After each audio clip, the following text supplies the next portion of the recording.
अवधूत चिंतन श्री गुरुदेव दत्त।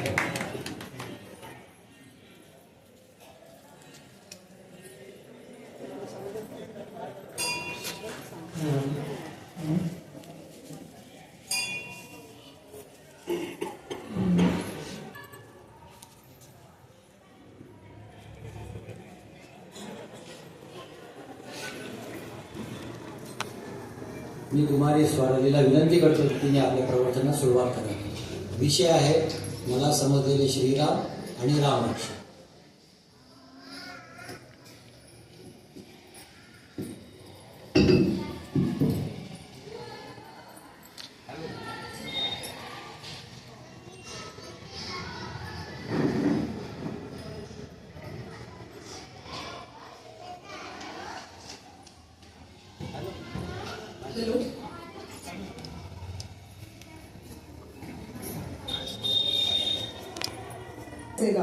एक वचनी एक बाणी एक पत्नी अशा मर्यादा पुरुषोत्तमाला अशा रघुनंदनाला माझा कोटी कोटी प्रणाम। नमस्कार।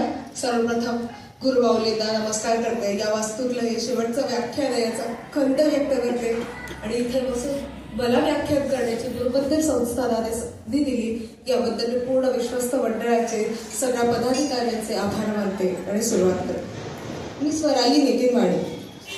आज श्रीच्या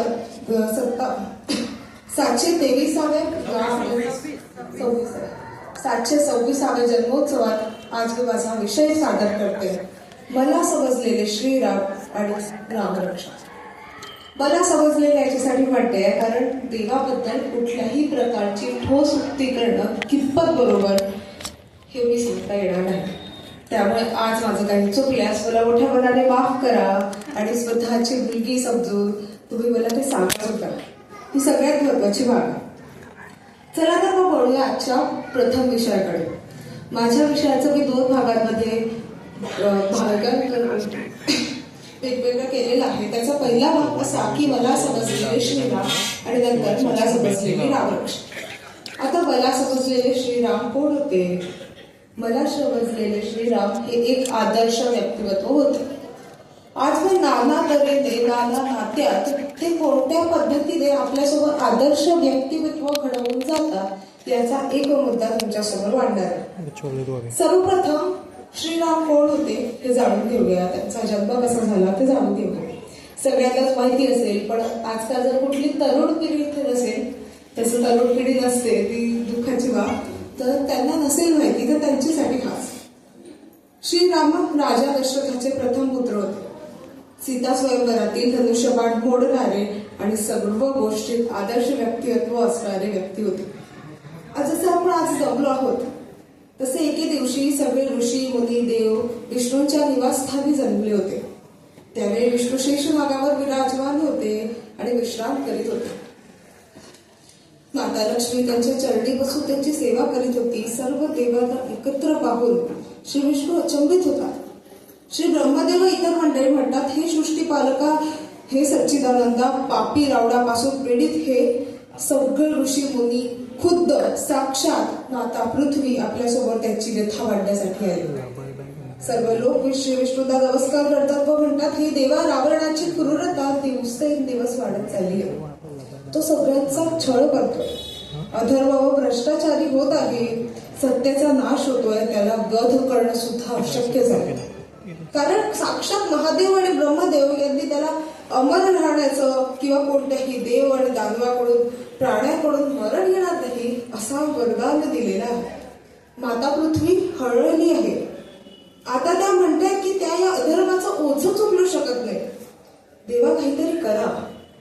त्या क्षणी रावणाचा वध करण्यासाठी श्री विष्णू प्रभू श्रीरामांच्या जन्माचा निश्चय करतात। बघा ना, एकंदरीत हा विषय का सांगावासा वाटला की ज्या माणसाच्या आयुष्याला जन्मालाच काहीतरी कारण असेल ते व्यक्तिमत्व आदर्श नव्हे का? म्हणून मला समजलेले श्रीराम हे आदर्श हे माझं म्हणणं आहे। काकुस्थ कुळाचे असलेले राजा दशरथ त्यावेळी राजसिंहासनावर होते। ते खूप सुखी, समाधानी, परिपूर्ण असे राजा होते। राज्य खूप चांगल्या रीतीने चालवायचे, पण संततीचे सुख अजूनही त्यांच्याकडे नव्हते। त्याला माता कौसल्या, कैकेयी, माता सुमित्रा अशा 3 राण्या होत्या. त्यांच्याकडे धन ऐश्वर याची काहीही एक कमी नव्हती. पण राजा संततीच्या सुखासाठी फक्त तळमळत होता. एक दिवस तो राजा दशरथ म्हटलो, देवा मला भीती वाटते, माझ्या कुळाचा अंतराजा मीच असेल का? तेव्हा त्यांना कोणीतरी सांगतं, तुम्हाला पुत्र काविष्ठी यज्ञ करावा लागेल. राजा दशरथ म्हटलो, आपण उतरच यज्ञ करूया. तेव्हा ते श्रृंग ऋषी जवळ जातात. श्रृंग ऋषींना विनवणी करतात की तुम्ही आमच्या जवळ या, पुत्र काविष्ठी यज्ञ करा. कारण तो यज्ञ फक्त श्रृंग ऋषी करू शकायचे. श्रृंग ऋषी तयार होतात. राजा दशरथ लगेच तयारी करतो आणि सर्व ऋषी मुनींच्या सानिध्यात यज्ञ पूर्ण होतो. त्या क्षणी यज्ञातून अग्निदेव प्रगट होतात. ते राजा दशरथाच्या हातात एक खिरीचे 2 भांडे देतात आणि सांगतात, हे तुझ्या राण्यांना खाऊ घाल. त्यानंतर राजा आपल्या राण्यांना तो खाऊ घालायला जातो. तेव्हा वाटेतून राण्यातील तेव्हा राणी कौसल्या आणि आपल्या धाकट्या राणीस म्हणजे राणी सुमित्रेस म्हणते की तू माझी सुमित्रा लहान बहिणी ग, हे घे, माझ्या खिरीतला अर्धा वाटा तुला. तेच काम, तीच गोष्ट कैकेयी सुद्धा करते. राणी कैकेयी सुद्धा अशाच रीतीने तिला एक भाग देते.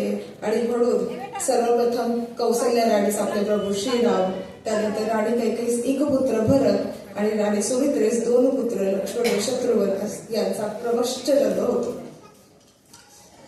ज्या रीतीने या 3 राण्यांमध्ये इतकं प्रेम होतं, त्यांचे पुत्र निश्चितच एक आदर्श देणारे ठरतील. अशी ही एक गोष्ट होती आपल्या प्रभू श्रीरामचंद्राच्या जन्मकथेची. माणसाचे कर्तृत्व जाणण्याआधी त्याच्या आधीची कहाणी, त्याच्या जन्माची कहाणी ही आपण पाहिलीच हवी. म्हणून आज आपण इथे जाणून घेऊ.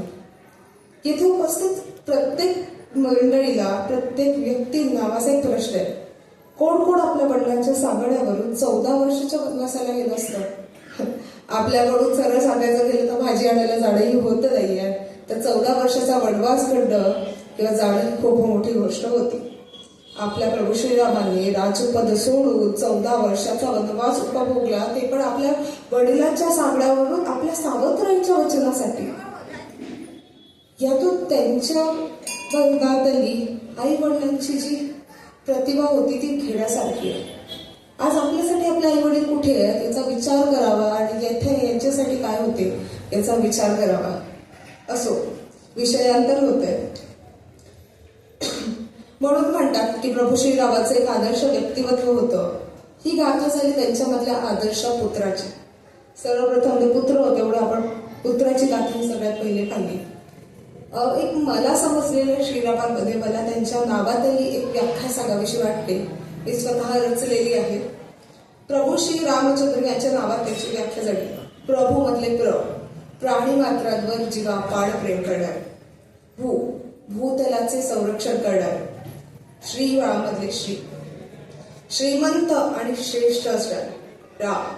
राखण करून भक्तांचे संरक्षण करणारे. मग आपल्या सगळ्यांवर ममतेची छाया धरणारे.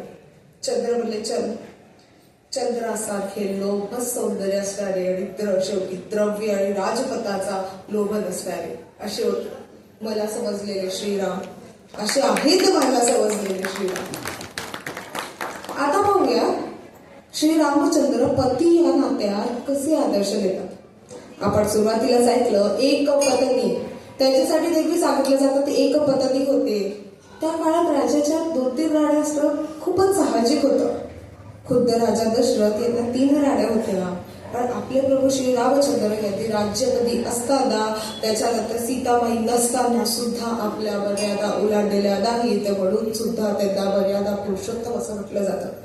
म्हणजे त्यांनी कुठल्याही स्त्रीकडे, परस्त्रीकडे नजरही टाकली नाही. त्यांनी आपल्यापेक्षा मोठ्या स्त्रीत आई आणि आपल्यापेक्षा लहान व समन्वयी स्त्रीत प्रत्येक वेळी बहीण पाहिली. म्हणून ते मर्यादा पुरुषोत्तम होते.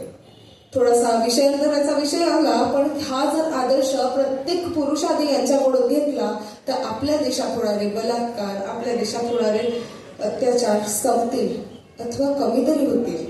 असं आजकाल एक छोटं घर अथवा जमिनीचा तुकडा किंवा सुतळीचा तोडा घ्या, हो, भावाभावांमधलं भांडण हे जीवन मरणावर ठेपतं. पण प्रभू श्री राम आणि यांनी सीताबाई दत्तर, वनवासा दत्तर काही कालावधीतच आपल्या बंधुप्रेमा खातर राजपदाचा त्याग करून देवभक्तीत विलीन झाले. किती मोठी गोष्ट आहे ही, राजपदाचा त्याग. एक घर सोडत नाही भावाभावांमधलं, तिथे यांनी राजपदाचा त्याग केला. मोठेपणाचा त्यांनी कधीही गाजावाजा केला नाही. सर्वांशी ते प्रभुत्व ठेवायचे. तुम्हाला एक सांगू, आपण पुढे जाणून घेणारच आहोत. प्रभू श्रीरामांचं चरित्र हे 100 कोटी श्लोकात इतकं मोठं आहे असं म्हटलं जातं. म्हणजे मी स्वतःला भाग्यवान समजेल की मला या व्याख्यानामुळे प्रभू श्रीरामांना इतकं जवळून जाणून घेण्याची संधी मिळाली. ते इतके थोर आहेत म्हणून आज आपण सर्व त्यांना इतकं मानतो. श्रीरामाच्या चरित्रातला एक एक शब्द आपापल्या मोठ्या मोठ्या पापांचा नाश करू शकतो. खूप साधी गोष्ट आहे ही की श्रीराम श्रीराम जय श्रीराम. आपण ही साधी आपल्या दैनंदिन आयुष्यामध्ये किंवा एक 7 मिनिटाची रामरक्षा म्हणणं किती महत्वाचं असतं हे मला आज पटवून द्यायचं. किती तो खर्च, किती ते सगळं करून आपण गंगेत स्नान करायला जातो. स्नान करणं महत्वाचं आहे, ते चुकीचं नाही. पण सुरुवात आपल्या घरातल्या रामरक्षेने रामाच्या नावाने गेली तर, गुरु महाराजांच्या नावाने गेली तर असो. श्रीरामचंद्र आपल्या बंधुप्रेमाच्या परीक्षेत पण अव्वल येऊन आदर्श ठेवून जातात. असंच प्रेम जर प्रत्येक भावा बहिणींमध्ये असेल तर देशातली मालमत्तेवरील भांडणं, बाकीचे सगळे आत्महत्या आणि हत्या या सगळ्या संपतील. म्हणूनच प्रत्येकाने मला समजलेल्या श्रीरामांमधला हा आदर्श घ्यायला हवा. प्रभू श्रीरामांचा राजपतीचा काळ अल्पावधीतच संपला, पण ते एक प्रजा हे दक्ष, शालीन, कर्तृत्ववान आणि निष्ठावंत राजा होते. ते हातात खंडक, भाता, धनुष्यबाण धारण करून बसले होते. ते राक्षसाचा नाश करणारे होते. ते जगाचे रक्षण करण्यासाठी स्वतःच्या लीलेने प्रगट झाले होते. त्यांनी रावणाची जिंकलेली सगळी सोन्याची लंका विभीषणास देऊन टाकली. त्यातून त्यांचा परराष्ट्रांची असलेला मैत्रीभाव आणि या सगळ्या कृतीतून श्रीरामांमधील एक आदर्श राजा मला निदर्शनास येतो. म्हणून मी सांगते की मला समजलेले श्रीराम हे प्रत्येक नाट्यामध्ये आदर्श देणार.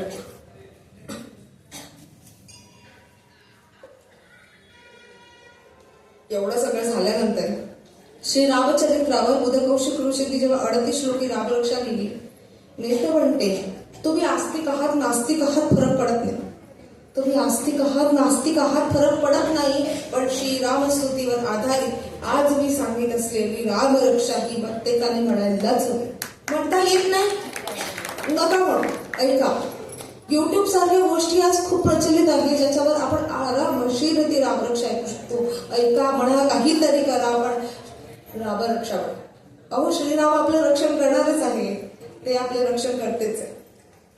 तुम्हाला एक सांगू, म्हणजे मला ते रक्षक म्हणून पण आदर्श वाटले की एक ओळ आहे की रामरक्षामध्ये की असं म्हणतात की आपल्या सोबोर म्हणजे आत सज्जन दुषावे वृष्वृषा वक्षया शुभदिशं प्रसंगिडो वक्रतत्पती मम रक्षणाय वक्रतत्पती सदैव गच्छता.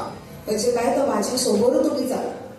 याच्यामध्ये माझं असं म्हणणं आहे की जर आपण म्हणतो की स्वामी शक्ती माझ्या पाठी, स्वामी समर्थ माझ्या मागे आहेत, मला दिशा दाखवायला श्रीराम तुम्ही पुढे चाला, तर तिथे मला त्यांच्यातली ती रक्षक नावाची भूमिका ती खूप आवडली. आजकालच्या मुलींना ती खूप गरजेची आहे. असो, तुम्हाला एक आश्चर्य वाटेल, पण श्रीराम एक शत्रू म्हणून सुद्धा आदर्श होते. खरं तर शत्रू नाही म्हणू शकत आपण त्यांना. तिथे त्यांनी फक्त परराष्ट्रांची गोष्ट दाखवली. रावणाच्या मृत्यूनंतर अगदी संस्कार करायला रावणाचा भाऊ विभीषण नकार होतो हे आपल्या सगळ्यांनाच माहिती आहे. तेव्हा आपले श्रीराम म्हणतात मरणाबरोबर वैर संपतं. आपण आयुष्यभर वैर घेऊन बसतो, तिथे त्यांची ती एक ओळ प्रत्येकाने लक्षात ठेवायला हवी. मरणाबरोबर वैर संपतं. तू जर रावणाचा अंत्यसंस्कार करणार नसलास तर मी करील, तोही माझा भाऊ आहे. किती मोठी गोष्ट होती. असो, ज्याप्रमाणे श्रीराम आपले रक्षण करतात, त्यांचं व्यक्तिमत्व आहे किंवा त्या एक आपण त्यांच्यावर विसंबवून गेलोय, त्यांच्यावर आपण पूर्णपणे परावलंबी झालोय, आपण त्यांच्यावर आपण अवलंबून गेलोय. तेव्हा मला 1-2 माझ्याच ओळी सुचतात त्या अशा. रामा कार्य इतके विसंबवून ठेवलेस मला, रामा कार्य इतके विसंबवून ठेवलेस मला, प्रत्येक वेळी कसा रे त्रास देऊ मी तुला, प्रत्येक वेळी कसा रे त्रास देऊ मी तुला. श्रीरामाच्या भक्तावर कधीच दुःखाची लकीर येणार नाही असेही म्हटलं जातं. डिप्रेशन दूर, एन्झायटी दूर, हे सगळं सोडलं तर एक सामाजिक व्याख्यानाचा विषय सांगते की आज आपण विदर्भात आहोत.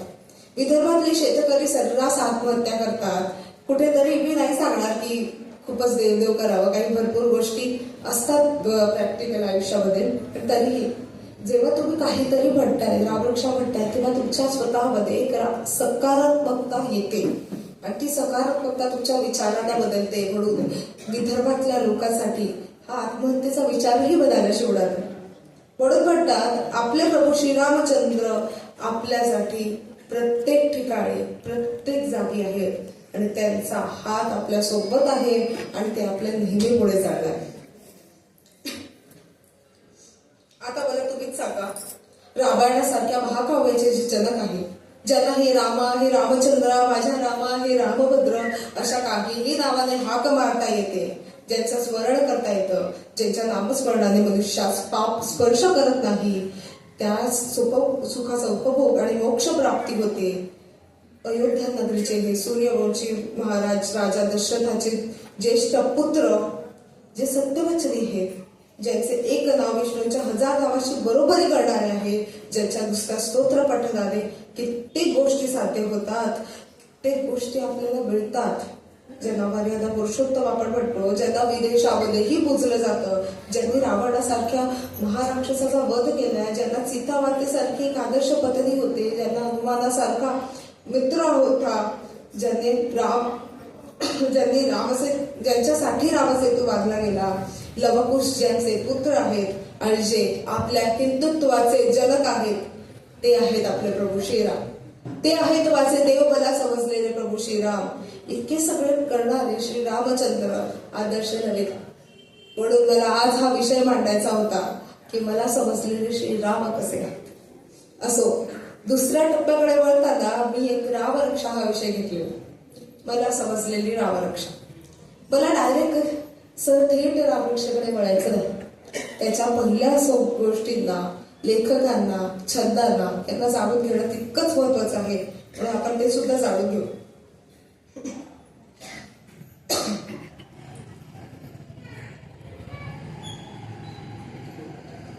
रामरक्षा म्हणजे एक संस्कृत उक्ती, जी रामाला समर्पित स्तुतीचं स्तोत्र आहे आणि संरक्षणासाठी प्रार्थना म्हणून प्रचारात असलेला हा मंत्र. खरं तर माझ्या मते रामाकडून त्याच्या कृपेची याचना करणं म्हणजे रामरक्षा स्तोत्र पठवणं. साध्या याच्यात एका संस्कृत उक्तीनुसार रामरक्षा स्तोत्र पठणाने उच्चार शुद्धी लागते, वाणी निर्दोष होते. रामरक्षीच्या अशाच अगणित फायद्यांवर आज आपण बोलणारच आहोत. रामरक्षा पठण आबालवृद्ध सगळ्यांनीच करायला हवं, पण आजकालच्या नवयुवकांनी, माझ्यासारख्या तरुणाईने या विषयीचं ज्ञानच नाही. मी तर सगळ्यात पहिले त्यांना आवाहन करेल, तुम्ही सुरुवात करा. कित्येकांनी रामरक्षा अजून एकदाही वाचले असेल, पाठ नसेल. तरुणाईला रामरक्षेची महती सांगणं. कदाचित या सगळ्या लोकांना माहिती आहे, हे जे छोटे छोटे आहेत किंवा जे तरुणाई आहेत, त्यांना हे सांगणं सगळ्यात महत्वाचं आहे. म्हणून आज माझा हा रामरक्षेचा यथार्थ सांगण्याचा एक छोटासा प्रयत्न आहे. रामरक्षेचं महत्व काय सांगावं ते सांगणारच आहोत. सध्याच्या आधुनिक जगात मला या वृद्धांचं खूप कौतुक वाटतं. यांचं अनेक माध्यमातून रामरक्षा पठण चालू असतं. कधी व्हॉट्सअप, कधी झूम मीटिंग, काहीही चालू असतं. नुसतं मोबाईलमध्ये रामरक्षा लावून सुद्धा या ठेवतात. ही गोष्ट खूप चांगली आहे. रामरक्षा कधीही वडाती लाभदायी ठरते. कोणत्याही दिवसाच्या प्रहरी रामरक्षा म्हटलेली चालते. रोजच्या जीवनात केव्हाही तुम्ही म्हणा, माझं असं नाहीये की तुम्ही सकाळी म्हणा, संध्याकाळी म्हणा, पण म्हटलं पाहिजे.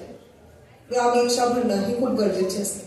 प्रचंड ऊर्जा, मनातून ऊर्जा येते. आज मला सांगताना सुद्धा माझ्यात एक वेगळी ऊर्जा आहे, कारण रामरक्षेमध्ये ती ऊर्जा आहे. सकारात्मकता, जी ताकद आपल्याला रामरक्षेतून जागृत होते, ती मला तरी वाटतं आपल्याला कुठूनही मिळणं शक्य नाही. ती ऊर्जा शक्ती पाहण्यासाठी रामरक्षा पठणाचा स्वानुभव हा एकमेव मार्ग आहे. स्वानुभव होऊन पाहणं म्हणजे कसं? 7-8 दिवस, 11 दिवस रामरक्षा म्हणा खूप गरजेची ठरते.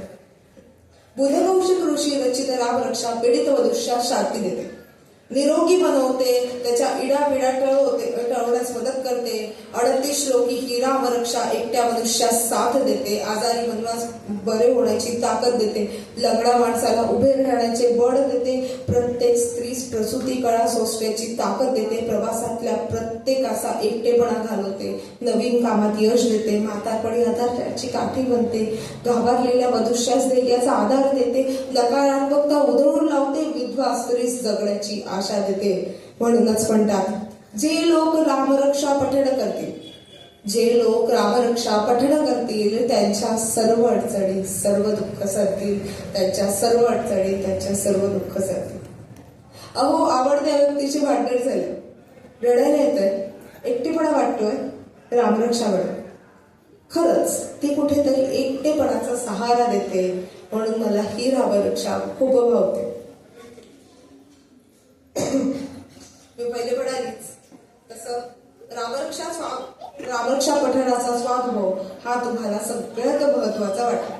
माझ्या मते आजपासून 10 दिवस अनुभव घेऊन तुम्हाला जी अनुभूती मिळेल, जी मनाला शांती लावेल, जिथे तुम्ही स्वतःला त्या रामरक्षेमधून शोधाल, तो आत्मिक समाधान, ती मनाची ओळख तुम्हाला वेगळी पडेल. ते सर्वांची लढाईला बळ देतात. असं वाटतं की रामरक्षा आदळ्यास डोळा नाही, पण दुःख पेलण्याची ताकद देते. असं वाटतं की डोळा पांगळ्यास चालण्याची ताकद नाही किंवा चालण्याचं कौशल्य नाही, पण त्याला त्याच्यात ते दुःख आहे की मी नाही चालू शकत हे तरी विसरायला लावते. पलंगावर खेळलेला रुग्णास जगण्याची आशा देते. उगाच नाही, काही रामरक्षा पठणाने उद्ध्वस्त होणारे घर वाचते. नापास होणारा मुलगा आत्महत्या सोडून पुन्हा हिमतीने उभा राहतो, प्रयत्न करतो. विधवा स्त्री सती जाण्यापेक्षा जगण्याचा विचार करते. आजारामुळे मरण यातनेतून जाणारा मनुष्य राम मला बरं करेल असं वाटतं.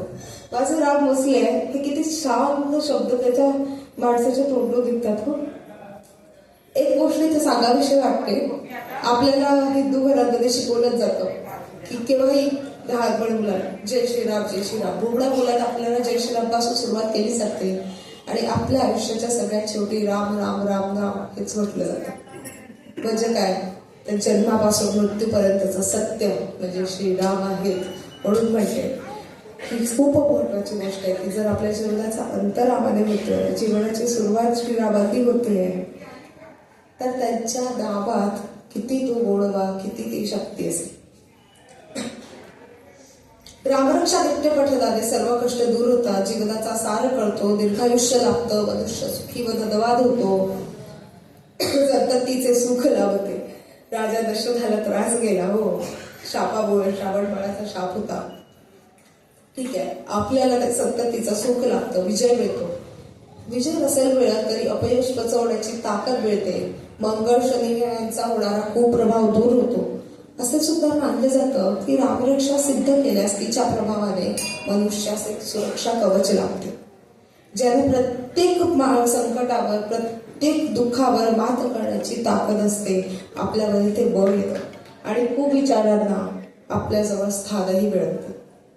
रामरक्षा पठणासाठी सर्वोत्कृष्ट काळ हा चैत्र नवमी आणि नवरात्र असतो. मी सर्वोत्कृष्ट हा शब्द वापरलेला आहे. रामरक्षा रोज म्हणणं चांगलंच होय. हो, सर्वोत्कृष्ट हा महत्वाचा विषय असतो. अशाच या रामरक्षेचा अर्थ समजणं हे सुद्धा कल्याणकारी ठरतं. आजकाल अनेक लोकांनी रामरक्षेचं भाषांतर केलंय, त्याचा अर्थही समजवलाय. तरीही आज मी ही 38 श्लोकी बुधकौशिक रचित रामरक्षेचा यथार्थ माझ्या सरळ साध्या शब्दामध्ये वाटण्याचा एक छोटासा प्रयत्न करते. रामरक्षेचा अर्थ पाहण्याआधी मला सगळ्यात पहिले रामरक्षेचे लेखक आणि रामरक्षेची एक संक्षिप्त माहिती तुमच्यासमोर मांडावीशी वाटते. रामरक्षा स्तोत्र लिहिणारे बुधकौशिक ऋषी हे ब्रह्मश्री विश्वामित्रच होते असे मानले जाते. पौराणिक कथेनुसार भगवान शिव ज्यांच्या स्वप्नात आले त्यांनी रामरक्षा लिहायला सांगितले. त्यानंतर सकाळी उठल्यावर बुधकौशिक ऋषींनी हे स्तोत्र लिहिले. हे स्तोत्र म्हणजे श्रीरामांनी आपल्याला संरक्षण करावं याच्यासाठी याचना केलेली एक शक्तिशाली प्रार्थना आहे, ज्यामध्ये श्रीरामांच्या विविध नावांनी शरीराच्या अवयवांचं रक्षण करण्याची विनंती सुद्धा केली जाते.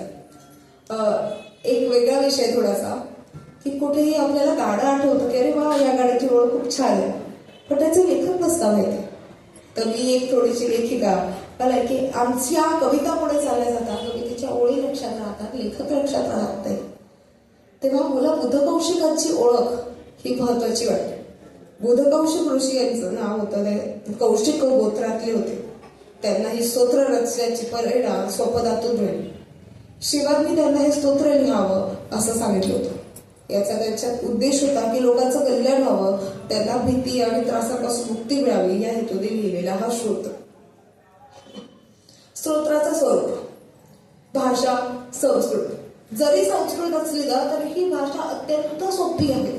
संस्कृत भाषा कठीण आहे हे म्हणणं चुकीचं आहे. संस्कृत ही अशी वाणी आहे की जी लयीत बसते. तुम्ही एकदा बोलायला सुरुवात करा, तुम्ही लयीमध्ये आपोआप सगळं म्हणायला लागतात. ही संस्कृत भाषेची खासियत आहे जी प्रत्येकाने लक्षात ठेवायला. स्तोत्राची देवता श्री सीतारामचंद्र आहे. 38 श्लोकी आहे हे मी देवाचीच सांगते. आणि रामाच्या विविध नामांचा वापर करून शरीराचे रक्षण करण्याची प्रार्थना केली जाते. थोडक्यात बुधकौशिक ऋषी हे दुसरे कोणी नसून ब्रह्मर्षी विश्वामित्रच होते, ज्यांना शिवाने रामरक्षा सांगितली, स्तोत्र जगासाठी लिहिले, अशी ही अगदी सर्वसामान्य कथा आहे. रामरक्षेचे एक थोडक्यात फायदे सांगते, खूप बोलली तरी 1-3 ओळीमध्ये 4 ओळीमध्ये सांगते. रामरक्षा स्तोत्र पठण केल्याने मन शांत राहते. हे स्तोत्र वाटचाला सर्व प्रकारच्या भीती आणि त्रासापासून वाचवते. भक्ती देण्याचे पठण केल्याने भगवान रामाचे आशीर्वाद मिळतात. हा चमत्कारिक धडा आयुष्यात एक सकारात्मक ऊर्जा आणतो.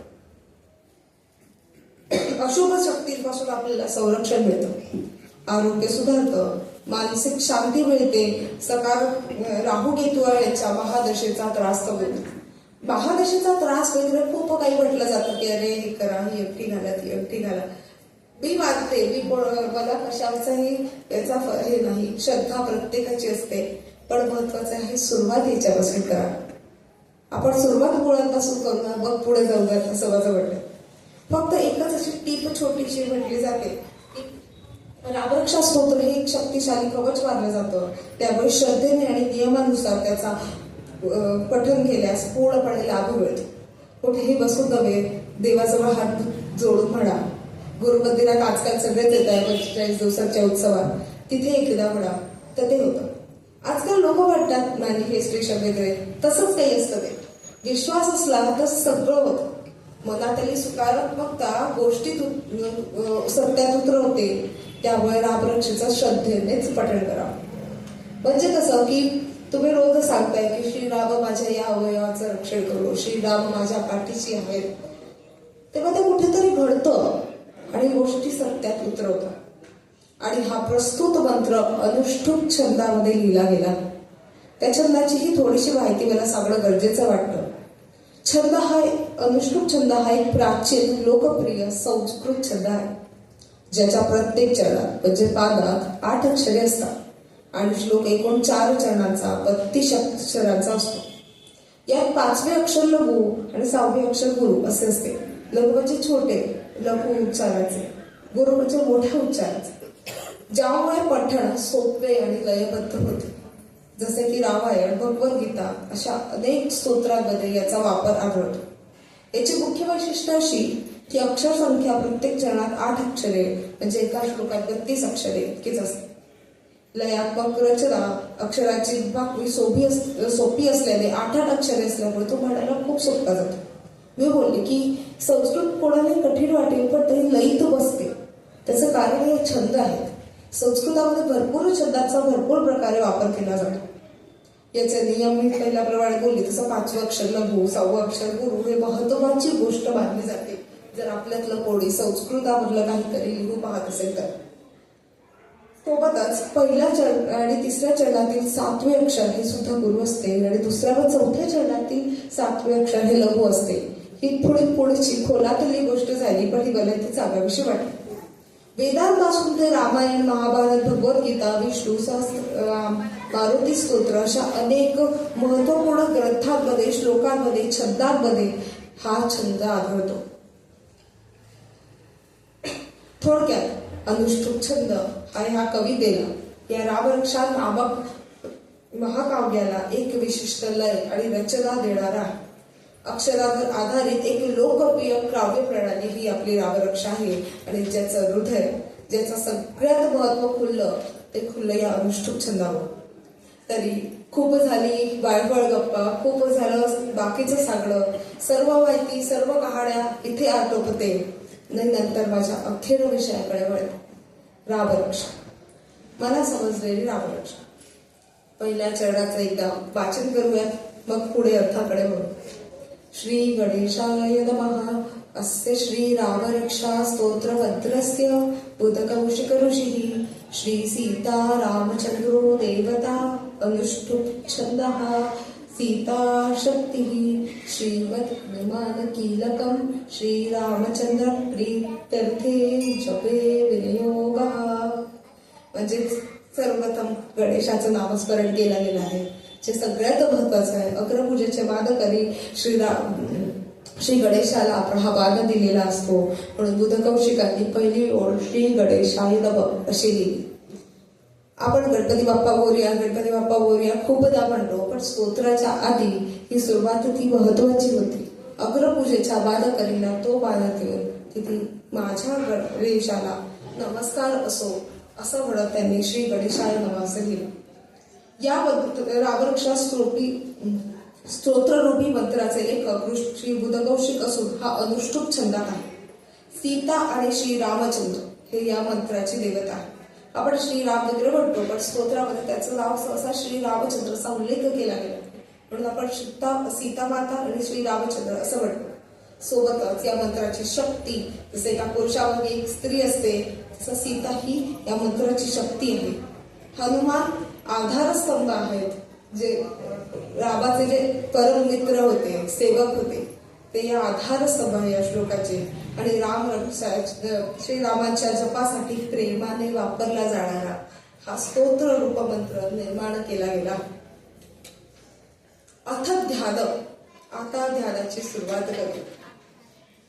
ध्यायेदा जानबाहुं धृतशरधनुषं बद्ध पद्मासनस्थं पीतं वासोवसानं नवकमलदल स्पर्धिनेत्रं प्रसन्नं वामाङ्कारुण सीता मुखकमलमिलल्लोचनं नीरदाभं नानालंकारदीप्तं दधतमूर्छटां मण्डलं रामचंद्रं इति ध्यानम्. याच्यामध्ये खूप मोठा संधी विग्रह येतो की ध्यायेत आजानबाहुं, नीरदाभं म्हणजे नीरद म्हणजे वेग, असं भरपूर संधी विग्रह आहे. दधत जटामध्ये दधत उरु जटा मंडलम असं वेगवेगळं संधी विग्रह याच्यामध्ये येतात. तितकी खोली जाणून घेण्यापेक्षा डायरेक्ट अर्थाकडे थेट जाते. आता ध्यानाची सुरुवात करू. गुडघ्यापर्यंत हात असले. श्रीरामाची मूर्ती कोणतीही बघावी, तिचे हात गुडघ्यापर्यंत असतात, लांब येतात. धनुष्यबाण धारण केलेल्या पद्मासनात बसलेला, पिवळ्या रंगाचे पितांबर वस्त्र परिधान केलेल्या, नुकत्याच उमललेल्या कमळाच्या पाकळीशी स्पर्धा करणारे असे प्रसन्न नेत्र असलेल्या श्रीरामाचे ध्यान. म्हणजे तुम्ही गुरु महाराज यांच्याच आपण मुक्तीचा मुलगा नुसते सरस्वतीच्या आपण जाऊन बसावं. इथून बघत जर मी त्या मूर्तीकडे बघायला लागली तर मी तिथे खेळून जाईल. त्या डोळ्यांमध्ये इतकी ताकद असते. तर त्या डोळ्याचं वर्णन करताना बुधकौशिक ऋषींनी लिहिलंय की नुकत्याच उमललेल्या कमळाच्या पाकळीसारखे हे डोळे. त्यांच्या डाव्या मांडीवर सीता माई बसल्या आहेत आणि श्रीरामाची नजर त्यांच्या मुखकमलाकडे लागलेली आहे. त्याच्यातून त्यांनी या श्लोकातून हे पण दाखवलेलं आहे की ते किती एकपत्नी आणि सीताबाईंवर प्रेम करणारे होते, की त्यांच्या मांडीवर जेव्हा सीताबाई बसल्या तेव्हा ते त्यांच्याचकडे बघतात. त्यांच्या सुंदर अशा चेहऱ्याकडे ते बघत आहेत आणि श्रीरामाची कांती ही मेघश्याम आहे. शरीर निरनिराळ्या अलंकारांनी शोभेने झळकत आहे. मोठ्या जटांमुळे त्यांचा चेहरा सुशोभित झालेला आहे. बुधकौशिक ऋषींनी अशा प्रकारे श्रीरामाचे वर्णन केल्यानंतर आता मी प्रथम श्लोकाकडे वळते. म्हणून इति ध्यान यांचं ध्यान करू. पहिला श्लोक.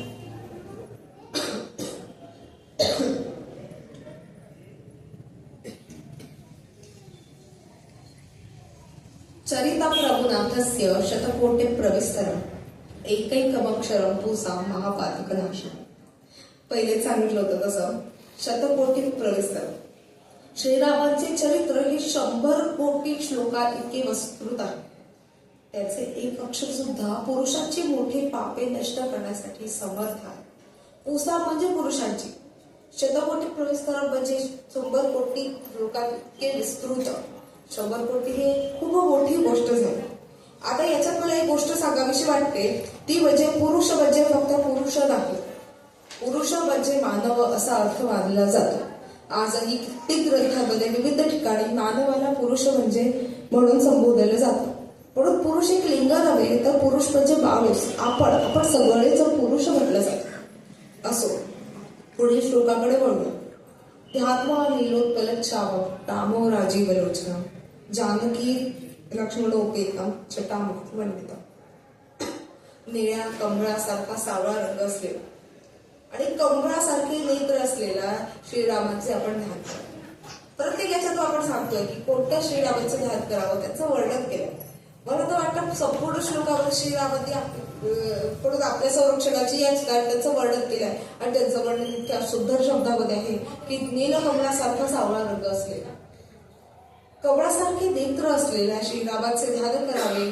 सीता आणि लक्ष्मण ज्यांचे स्निग्ध असून ज्याचे मस्तक जटारूपी मुकुटाने सुशोभित आहे, असे श्रीरामांचे रक्षण करू आणि त्याचा माझा नमस्कार असो. जानकी म्हणजे सीता हो, जनकाची पुत्री म्हणून जानकी असा एक उल्लेख तिथे मला करावासा वाटतो की डायरेक्ट थेट सीतेवर जाण्यापेक्षा की जानकी हा मोठा विषय आहे. सासी तुन धनुर्बाण पाणीम नक्तं चरांतकं स्वलीलया जगत्रातुम आविर्भूतमजं देखो. भाता म्हणजे धनुष्यबाण आणि भात्याबरोबरच तलवारही हाती असणारे, दशाचर म्हणजे दानव आणि राक्षसांचा नाश करणारे, जगाच्या रक्षणासाठी स्वतःच्या लिलेने खिरीचा वाटा आपल्याला आठवतोच आहे. त्या सगळ्या याच्यातून प्रकट झालेले, जन्म आणि मृत्यू रहित पूर्ण जगाला व्यापून उडणारे हे आहेत श्रीराम. या जगाच्या कल्याणासाठी होते आणि आपल्या सगळ्यांसाठी आज पृथ्वीवर असले. मी तर म्हणते ते आहेत, माझ्यासाठी तरी आहेत. ते कुठेतरी त्यांचा हात सगळ्यांच्या मागे आहे. श्री विष्णूंना तो अवतार घ्यावा लागला असे ते आहेत. असो, रामरक्षां पठेन प्राज्ञ पापग्निं सर्व कामदा शिरो मे राघव पातु बालन दशरथात्मज. प्रज्ञावान, प्रज्ञावान, अरे प्रज्ञावान सारखे शब्द त्यांच्यासाठी वापरले जातात. ते आहेत माझे श्रीराम. रामरक्षा पापांचा नाश करणारी आहे, सर्व इच्छा पूर्ण करणारी आहे आणि सुंदर लोकांनी तिचे पठण करावे. रघुकुळात उत्पन्न झालेले श्रीराम माझ्या कपाळाचे रक्षण करो आणि दशरथाचे पुत्र माझ्या कपाळाचे रक्षण करो. इथून एक गोष्ट कळली. इथून आपण 4थ्या श्लोकापासून 10व्या श्लोकापर्यंत विविध अवयवांमध्ये श्रीराम माझे कसे रक्षण करू असंही केलेलं आहे. तिथे नाती संबंध पण खूप छान दाखवलेत हो. सर्वप्रथम मान त्यांनी वडिलांना दिला, आपल्या कपाळापासून सुरुवात केली आणि म्हटलं ज्यांच्या चरणी ते डोकं टेकवायचे, ज्यांच्या चरणी ते आपलं कपाळ ठेवायचे, त्यांचे पुत्र दशरथाचे पुत्र माझ्या कपाळाचे रक्षण. पुढील श्लोक. कौसल्येयो दृशो पातु विश्वमित्र प्रियो श्रुती घ्राणम पातु खतराता मुखम सौमित्री वचन. त्याच्यानंतर थोडस खाली आलो. आई राहते, कौसल्येचा पुत्र माझ्या दृष्टीचे रक्षण. दृष्टी महत्वाची आहे हो. विश्वामित्राला प्रिय असलेले श्रीराम माझ्या कानांचे रक्षण करतात. इथे विश्लेषणाची चपखलता लक्षात घेण्यासारखी आहे. श्रुतींसाठी विश्वामित्रांचा संबंधच का घेतला? कारण विश्वामित्रांनी श्रुतींद्वारे म्हणजे कानांद्वारे विद्येचे संस्कार रामावर केले होते. ते सांगायचे, राम ऐकायचे. त्यामुळे कानासाठी श्रुतींसाठी आपण विश्वामित्रांचा उल्लेख उदकौशिक ऋषीने घेतलेला आहे असं म्हणू शकतो. यज्ञाचे रक्षण करणार, यज्ञ असतात त्याचे रक्षण श्रीराम करतात असं म्हटलं जातं. ते यज्ञाचे रक्षण करणारे श्रीराम माझ्या नाकाचे रक्षण करून आणि सुमित्रेचे ज्यांच्यावर अपार प्रेम आहे ते श्रीराम माझ्या मुखाचे रक्षण करतात. म्हणजे सुमित्रा सावित्र आई होती, तिलाही तो मोह आवडला नाही आणि ती सुद्धा त्यांच्यावर अपार प्रेम करायची. कुठलीच तिच्या मनामध्ये की नाही मत्सर नव्हता की हा माझ्या सवतीचा मुलगा आहे वगैरे काहीच नाही. त्यामुळे तिथे ते पण दाखवलेलं आहे की तिच्या सुमित्रेच्या गळ्यात किंवा तोंडात जे गोडपणा होता तोच गोडपणा आपल्या मुखात येऊ म्हणून सुमित्रेचे श्रीराम माझ्या मुखाचे रक्षण करू. जिव्वा विद्यानिधी पातू कंठम भरतवंदितः स्कंदो दिव्यायुध पातू कुजो भग्नेश कारुखा. विद्येचा खजिना असलेले श्रीराम, त्यांच्याकडे विद्येचा खजिना होता असं आपण म्हणतोच. ते माझ्या जिभेचे रक्षण करत. जीभ कारण का? जीभ कारण तिच्या टोकावरच विद्या नर्तन आहे असं आपण म्हटलं जातं. आपल्या जिभेवर ठरतं. आजकाल आता भरपूर गोष्टी आल्यात, आंधळे वेगळे सुद्धा शिकू शकतात. पण महत्वाचं विद्या खूप होतं. विद्या इथे असते असं म्हटलं जातं. म्हणजे काय तर आपण जे बोलतोय त्याच्यावर आपलं दिसतं, कर्तृत्व दिसतं, आपली विद्या दिसते. तर भरताला वंदनीय असे श्रीराम माझ्या कंठाचे रक्षण करतो. दिव्य शस्त्र असलेले श्रीराम माझ्या खांद्याचे रक्षण करतो. इथे खांदे का? कारण कदाचित आपल्याला शस्त्र उचलायला काय लागतं? खांदे लागतात.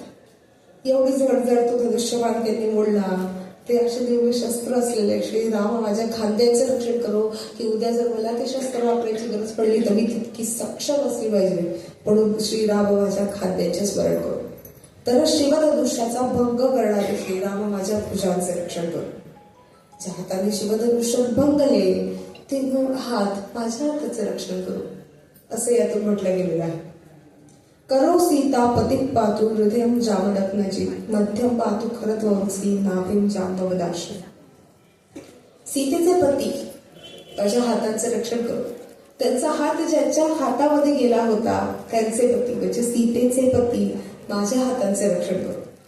पती एक अर्थ म्हणजे रक्षण करता. हो, सीतेचा रक्षण करणं माझेही रक्षण करू असेच काहीसे आपण म्हणूया. तर परशुरामाला जिंकणारे माझ्या हृदयाचे रक्षण करू. खरं नावाच्या राक्षसाचा नाश करणारे माझ्या मध्यभागाचे रक्षण करो. तर जांबवंताला आश्रय देणारे माझ्या नाभीचे रक्षण करो. संपूर्ण भाग कौशिकांनी कित्या साध्या शब्दात मांडलेला आहे ही आपण लक्षात ठेवण्यासारखी बाब आहे. सुग्रीवेश कटित पातू सक्तिनी हदुबत प्रभू उरु रघुत्तम पातू रक्षा कुलर्गाशुभ. सुग्रीवाचे देव असलेले श्रीराम माझ्या कमरेचे रक्षण करू. हनुमंताचे प्रभू असलेले श्रीराम माझ्या दोन्ही जागांचे रक्षण करो. रघुकुळातील उत्तम पुरुष व राक्षस कुळाचा नाश करणारे श्रीराम माझ्या मांड्यांचे रक्षण करो. येतो आपण खळखळ पूर्णपणे खाली पोहोचले. सगळे अवयव यामध्ये खुद कौशिकांनी मांडलेली आहेत. जानुनी सेतुकृत पातू जंगे दशमुखांतका पादो विभीषण श्रीद पातू रामुखिलो बपू. बपू म्हणजे शरीर, पूर्ण शरीर. सेतू बांधणारे माझ्या श्रीराम माझ्या गुडघ्यांचे रक्षण करू. दोन्ही पोटऱ्यांचे रक्षण दशमुख रावणाचा अंत करणारे श्रीराम करू. विभीषणाला राज्य संपत्ती देणारे श्रीराम माझ्या पावलांचे रक्षण. पावलांचे रक्षण हो, आपल्याला चालता आलं पाहिजे, त्यांच्या दारी आलं पाहिजे म्हणून. आणि श्रीराम माझ्या संपूर्ण शरीराचे रक्षण करू. एताव राम बलो केताम रक्षाय सुकृती पठेत सहचिरायु सुखी पुत्री विजयी विनयी भवत. जो पुण्यवान मनुष्य रामबलाने युक्त अशा रामकवचाचे पठण करेल तो दीर्घायू सुखी पुत्रवान विजयी आणि विनयी होईल असं या प्रस्तुत श्लोकामध्ये सांगितलं जातं. आणि इथून या 10 श्लोकांमध्ये आपण रामरक्षेमध्ये श्रीराम आपली कशी संरक्षणाची करू शकतो किंवा आपण कशी संरक्षणाची याचना करावी हे पाहिजे. आता सध्याच्या जगामध्ये प्रत्येक जण स्वार्थी, आपण स्वतः आहोत. तर रामरक्षाही म्हटल्यामध्ये आपलाही स्वार्थ आहे असं मला म्हणावंसं वाटतं. जर आपण त्यातून काय म्हणतोय तर राम तुम्ही आमची संरक्षण करा, प्रत्येक स्तोत्रामध्ये हेच सांगतोय, तर मग याच्यात त्रास काय आहे आपण हे म्हणू शकतो. याच्यात आपला स्वार्थच आहे मी म्हणेन. म्हणून ही रामरक्षा आपण म्हटली पाहिजे की इथल्या 6 श्लोकांमध्ये तर फक्त आपण आपलीच याचना केली आहे. 38 श्लोकांमध्ये 6 श्लोकामध्ये आपण पूर्ण अवयव केलं. रोज जर आपण म्हणतोय तर याचा किती तो प्रभाव असो. पुढील श्लोकाकडे बघ. पाताल लभूत लव्योम चारण न दृष्टमपि शक्तास्ते रक्षितम राम नामम.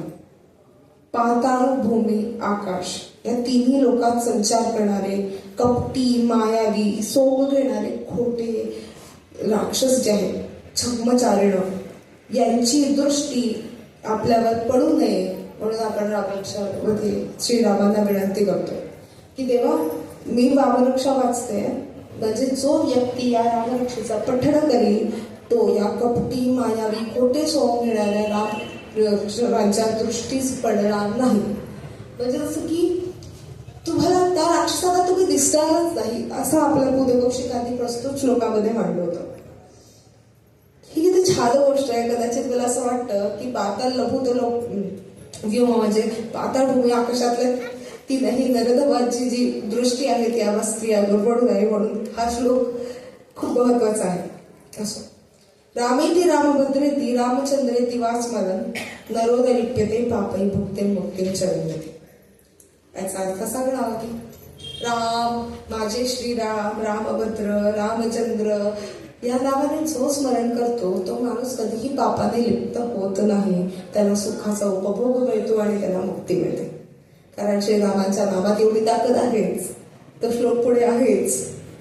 पण कोणत्याही नावाने हाक मारा ना, जसं आपलं प्रेम असतं, आपण गणपती बाप्पाला माझा गणू, माझा गणोबा असं काहीतरी म्हणतो, तसं यांनाही आपण म्हणू शकतो. श्रीराम म्हणा, रामचंद्र म्हणा, रामभद्र म्हणा, माझे श्रीराम म्हणा, काहीही म्हणा, पण त्यांच्या नावाचं जे स्मरण करतो तो मनुष्य कधीही पापाने लिप्त होत नाही आणि त्याला मुक्ती मिळते असं म्हटलं जातं. नाहीतर आपण अडकलोच आहोत या जन्म मृत्यूच्या खेळात. जगत जैत्रेक मंत्रेण राम नाम अभिरक्षितम या कंठे धारयेतस्य करस्था सर्वसिद्धी. सर्व जग जिंकणाऱ्या या रामरूपी एका मंत्राने मनुष्याचे सर्व बाजूंनी रक्षण होते. रामरक्षा म्हणजे स्वतः तिचं सांगितलं की रामरक्षा का म्हणावी, कशी म्हणावी, का म्हणावी ते सगळं. जो हा मंत्र कंठात धारण करतो, पाठ करतो, ज्याला हा मंत्र पाठ होतो त्याच्या हातात सर्व सिद्धी येतात असं म्हटलं जातं. जसं की एकटेपणा घालवण्यासाठी मी म्हटलंच की आपण रामरक्षा म्हणाली, तसंच की जो हा मंत्र कंठात धारण करील त्याच्या सर्व कार्यात त्याला सिद्धी मिळेल, विजय मिळेल. त्याच्या हातात श्रीरामांचा आशीर्वाद असेल, डोक्यावर पूर्ण रघुकुळाचा आशीर्वाद असेल. असं 14व्या श्लोकाकडे वळताना मी सुरुवात करते. वज्रपंजर नामेदम यो राम कवचम स्मरेत अव्याहताज्ञ सर्वत्र लभते जय मंगल. वज्रपंजर नावाच्या या राम कवचाचे स्मरण जो मनुष्य करेल त्याच्या आज्ञेचे उल्लंघन कुठेही केले जात नाही. हे कवच वज्राच्या पिंजऱ्यासारखे अत्यंत संरक्षक आहे म्हणून याला वज्रपंजर नाव दिलेलं आहे. म्हणजे काय तर ते कवच तयार होते ज्यामधून कुठल्याही प्रकारच्या वाईट शक्ती तुमच्यापर्यंत पोहोचत. या कवचाचे जो नित्य स्मरण करतो त्याची आज्ञा अबाधित होते, अबाधित राहते आणि त्याला सर्वत्र मंगलमय विजय मिळतो असं प्रस्तुत श्लोकामध्ये सांगितलं गेलेलं आहे. म्हणजे किती छान गोष्ट आहे. आजचा सगळ्यांनाच वाटतं की सगळ्या दिवस ऐकावं, सगळ्या दिवस ऐकावं. तर ती तशी गोष्ट आहे की आपल्या आज्ञेचं कुठेही उल्लंघन होत नाही असं इथे म्हटलंय जातं. आदिष्टवान यथा स्वप्ने रामरक्षा मीमांभरा कथा लिखित्वान प्रातः प्रबुद्धो बुधकौशिका.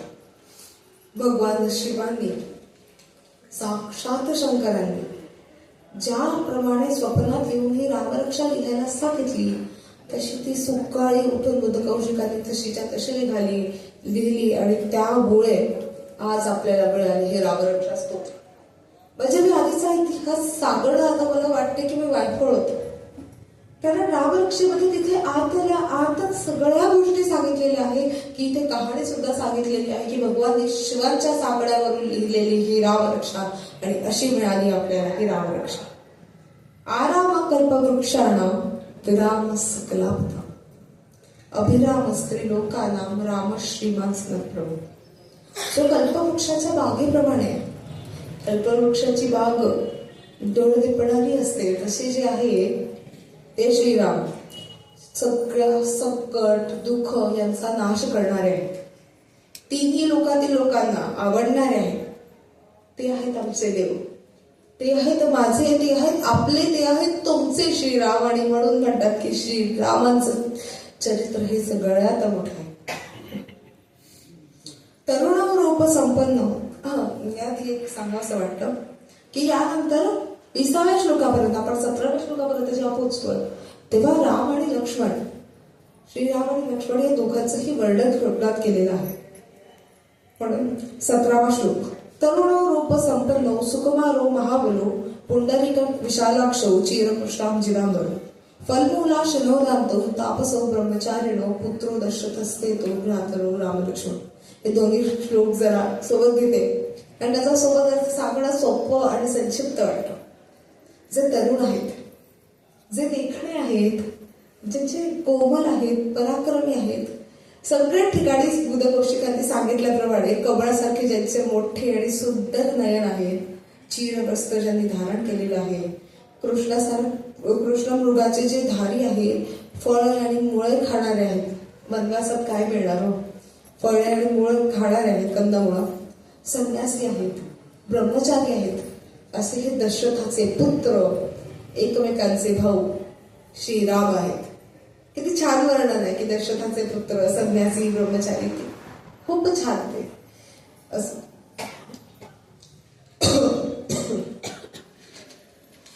याच्यात एक गोष्ट सांगावीशी वाटते की ते जितेंद्रिय होते. जितेंद्रिय म्हणजे काय हो, सर्व इंद्रियांवर विजय मिळवणार.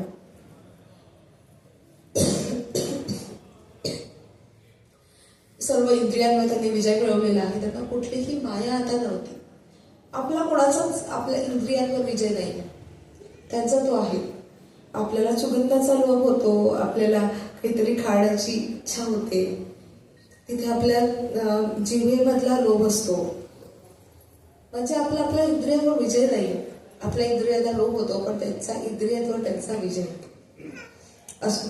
शरण्यो सर्व सत्वानां श्रेष्ठो सर्व धनुष्मतां रक्षक कुलनिहंतारो त्रायतां रघुतो.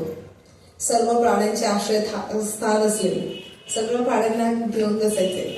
आपण पाहतोच की हरिण असो, कुत्रे असो, काही असो, जे सगळी रान प्राणी होती वनवासातली ती रामांजवळ असायची. सर्व धनुर्धारी योद्धांमध्ये जे श्रेष्ठ, राक्षसांच्या कुळाचा वध करणारे रघुकुलातले श्रेष्ठ वीर म्हणजे राम लक्ष्मण, हे आमचे रक्षण करतात. आणि आता मी सगळ्यात पहिले सांगितलं होतं तो श्लोक. आत सज्ज धनुषा वृष्पुषा वक्षया शुभ निशंग संग्रह. खूप लंब आहे, खूप लांब ओळ आहे ही, पण तेवढीच सोपी आहे. आत सज्ज धनुषा विस्पृशा वक्षया शुभ निशंग संगिण रक्षणाय मम राम लक्ष्मण वग्रतत्पती देव गच्छता. सज्ज होऊन धनुष्य बाण धारण करणारे, बाण लावून सज्ज असलेले, पुढे जाणाऱ्या बाणाचा कधीही न संपणारा अक्षय भाताजवळ असलेले श्रीराम व लक्ष्मण माझ्या रक्षण करण्याकरता या मार्गामध्ये, माझ्या जीवनाच्या मार्गामध्ये नेहमी माझ्या पुढे जाऊ. हो, माझं म्हणणं आहे की स्वामी शक्ती माझ्या पाठी आहे, तेव्हा आता मला मागून गरज नाहीये. आता तिथे माझा श्रीराम पुढून रक्षण करू, ते नेहमी माझ्या पुढे जाऊ. आजकाल खूप वाईट दिशा आहेत जगामध्ये. त्या वाईट दिशांवर मी न वळण्यासाठी श्रीराम माझ्या पुढे चालवत की मी त्यांच्या मागे चालेल, मी त्यांच्या सोबत चालेल, मी त्यांच्या मागे चालेल. मी कुठेतरी भडकटणार नाही याची काळजी श्रीरामांनी घ्यावी, म्हणून मी श्रीराम माझ्या नेहमी पुढे चालू, असं प्रस्तुत श्लोकामध्ये बुधकोशिकांनी मांडलं होतं. तर इथे वर्णन संपवून थोडंसं पुढे जातो. सन्नत ग कवची कडकी चाप बाण धरो युवा गच्छन मनोरथोस्माकम राम पातु सलक्ष्मण. चिलखत घातलेल्या धनुष्याचे, चिलखत घातलेले व धनुष्य बाण तलवार सगळं भातात धारण केलेले आणि निरंतर सज्ज असलेले श्रीरामांमुळे आमचे मनोरथ सिद्धीस जावं आणि लक्ष्मणासह श्रीराम आमचे रक्षण करू. म्हणजे काय तर त्यांच्या जे निरंतर सज्ज आहेत ते, आपण सहसा मूर्ती पण पाहतो, त्यांची मूर्ती अशी असते धनुष्यबाण धरलेली. म्हणजे काय तर ते रक्षण करते आहेत, ते आपल्यासाठी रक्षण घेऊन उभे आहे. ते म्हणून त्यांचं एकमेव आणि सगळ्यात प्रचलित स्तोत्र आहे राम रक्षा.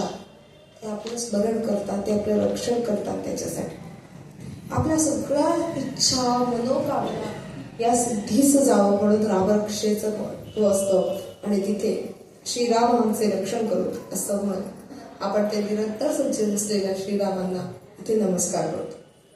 रामो दाशरथी शूरो लक्ष्मणानुचरो बली काकुत्स्थ पुरुषपूर्ण कौशल्य रघुत. दशरथ पुत्र श्रीराम शूर आहेत. लक्ष्मणासारखा बलवान पुरुष ज्याच्या पावलावर पाऊल ठेवून चालतो असे ते महान आहे. काकुत्स्थ कुळातील हा पूर्ण पुरुष असलेला कौशल्याचा पुत्र संपूर्ण रघुकुळात श्रेष्ठ आहे असे इथे म्हटलं जातं. राजा दशरथ होते हो, पण राजा दशरथ हा कोणी श्रावण बाळाचा आई वडिलांचं जे झाला मृत्यू ते एक चुकीची गोष्ट घडली. पण त्यामुळे त्यांना आपण रघुकुळातील उत्तम पुरुष नाही म्हणत किंवा श्रेष्ठ पुरुष नाही म्हणत. श्रेष्ठ फक्त श्रीराम होते.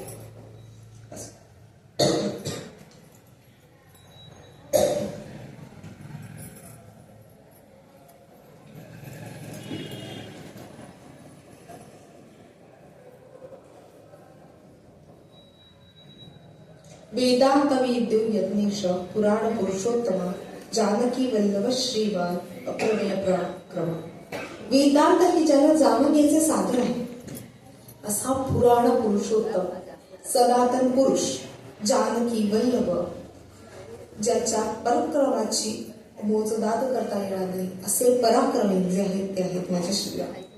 इत्तेतानि जपेन नित्यम मद्भक्त श्रद्धयान्विता अश्वमेधाधिकम पुण्यम संप्राप्नोती न संशय. या स्तोत्राचा जप जेव्हा जे भक्त श्रद्धायुक्त पदाने करतील त्यांना अश्वमेध यज्ञापेक्षा जास्त पुण्य मिळेल यात शंका नाही असं श्रीरामांच्या वतीने बुध कौशिकांनी प्रस्तुत श्लोकामध्ये लिहिलं.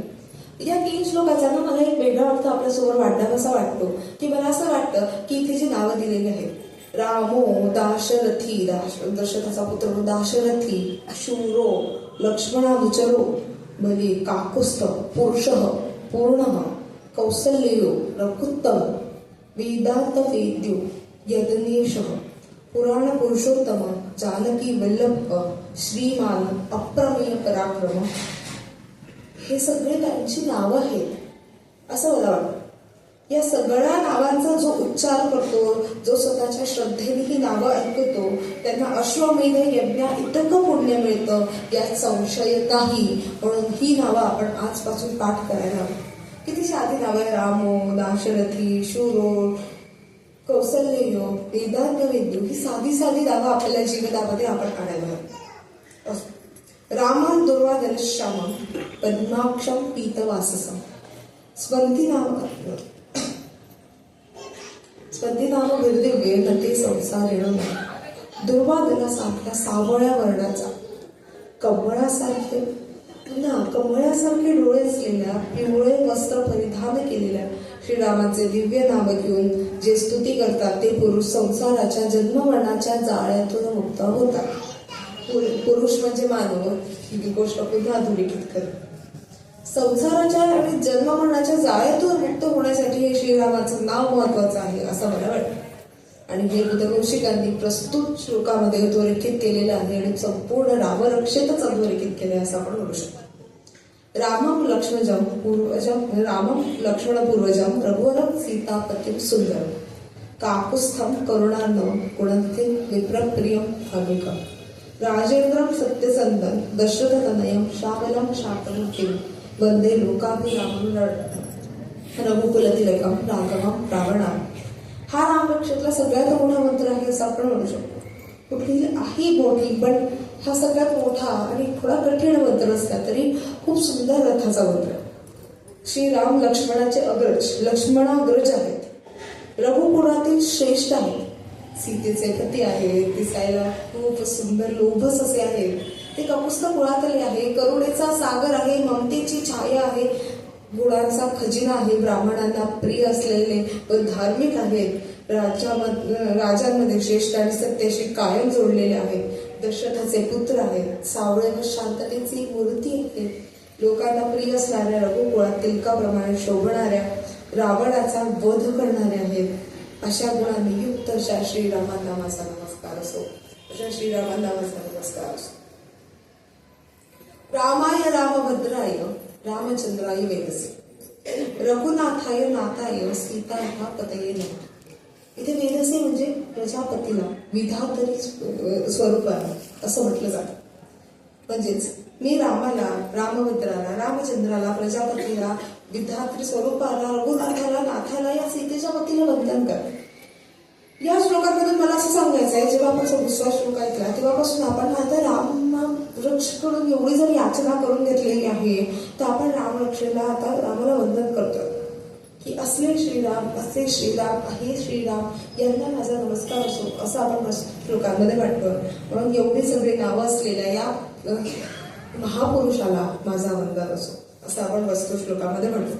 तरी पुढच्या श्लोकांमध्ये हेच म्हटलं गेलं आहे, श्रीराम राम रघुनंदन राम राम, श्रीराम राम भरतावज राम राम, श्रीराम राम रणकश राम राम, श्रीराम राम शरणम भव राम राम. हे श्रीराम रघुकुलातील श्रेष्ठ आहे, भरताचे थोरले बंधू आहेत, रणांगणावर शूरवीर आहेत.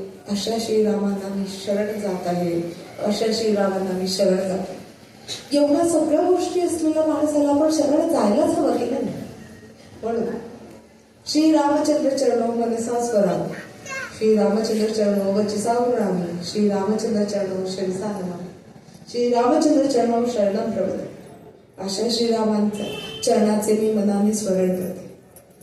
ठीक, आता मी मनाने स्मरण करेन, वाणीने गुणवर्णन करते. आज मी करते तेच की त्यांचं वाणीने गुणवर्णन करते, शिरसाष्टांग नमस्कार करते आणि पुन्हा एकदा मी त्यांच्या शरणावर लीन होऊन जाते, त्यांच्या शरणाशी येऊन थांबते. आता कसं झालंय की आपण प्रत्येक वेळी म्हटलं की माझ्या एकटे गाड्या घालवायला श्रीराम आहेत, माझ्यासाठी श्रीराम आहेत, माझे एकटेपणा श्रीराम घालवतील. तेव्हा इथे आता श्रीराम आपले नात्यात कोण हे सुद्धा बुद्धकौशिकांनी सांगितलं. माता रामो मत पिता रामचंद्र, स्वामी रामो मत सखा रामचंद्र, सर्वस्वम मे रामचंद्रो दयालो, नान्य जाने नैव जाने न जाने.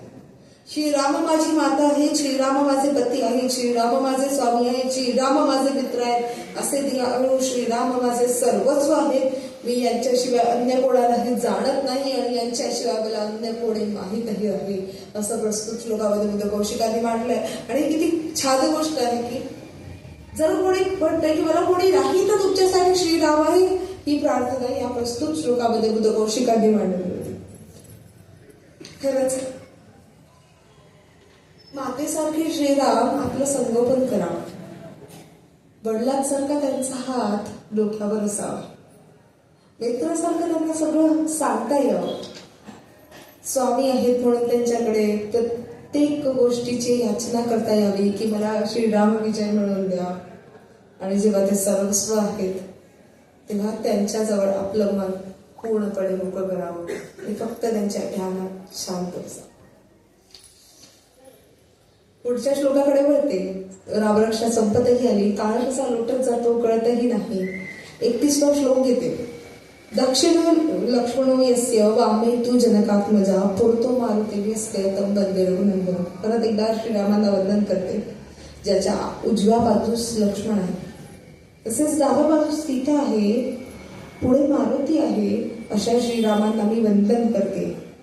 लोकाभिरामं रणरंगधीरं राजीवनेत्रं रघुवंशनाथं, कारुण्यरूपं करुणाकरंतं श्रीरामचंद्रं शरणं प्रपद्ये, श्रीरामचंद्रं शरणं प्रपद्ये.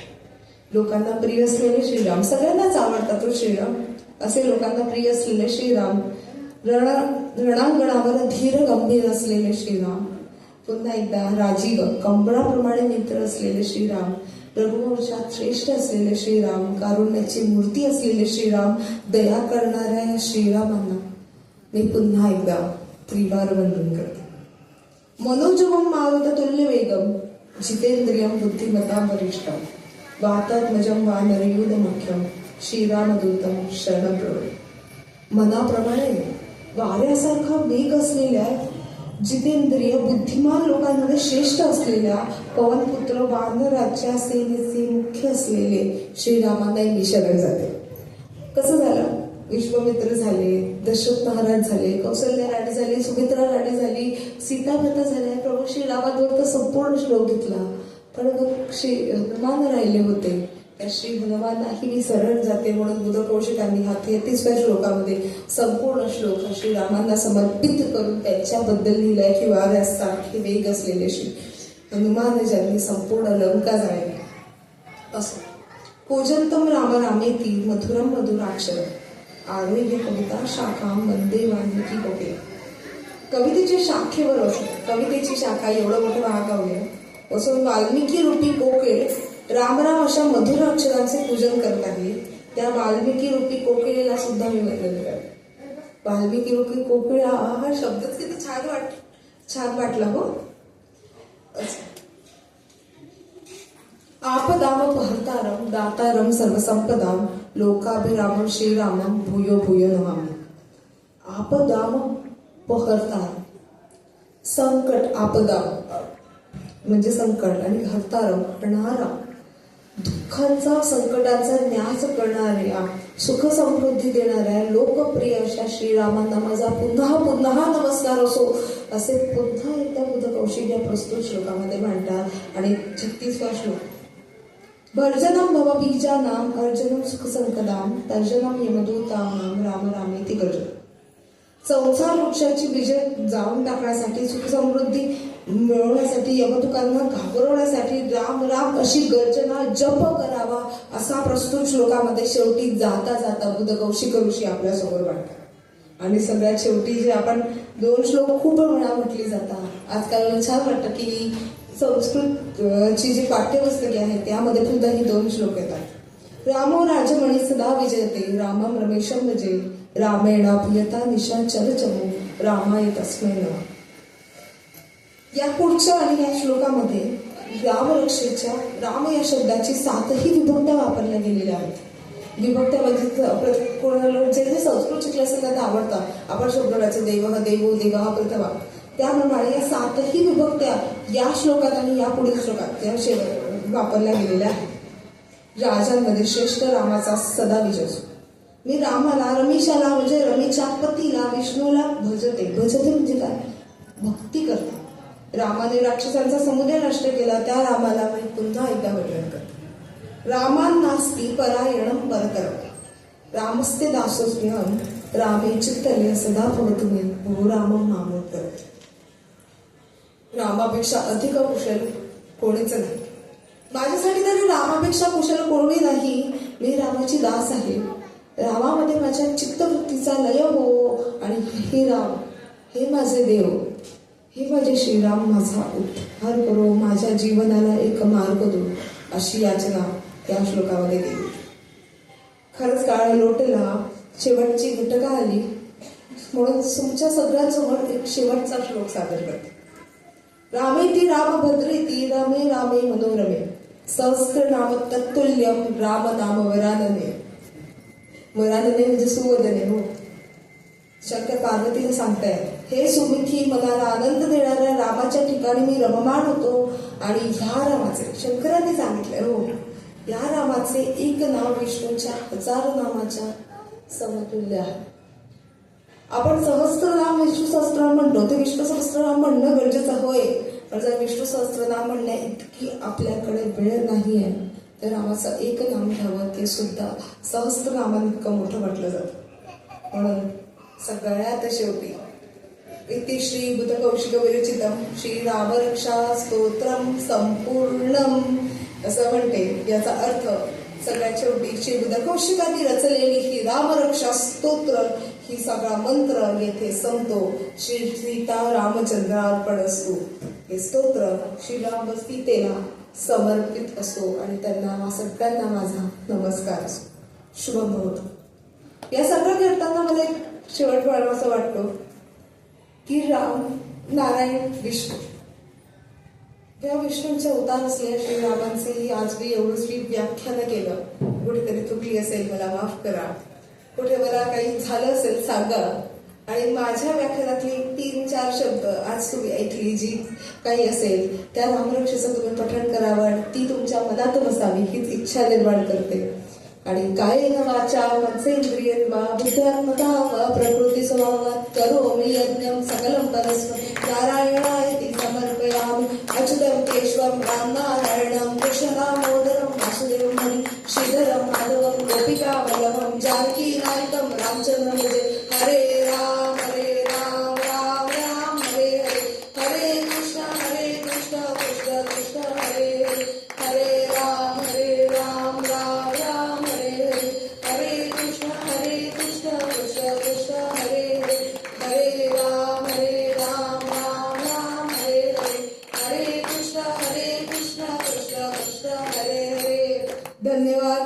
आपण सगळ्यांनी मला खूप शांत चित्ताने ऐकलं त्याबद्दल धन्यवाद.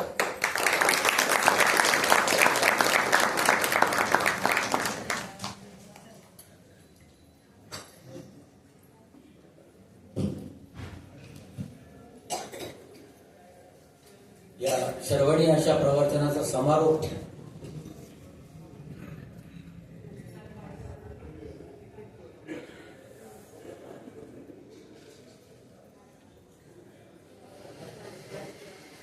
सौ गायत्री जोशी करते रश्मितानंद.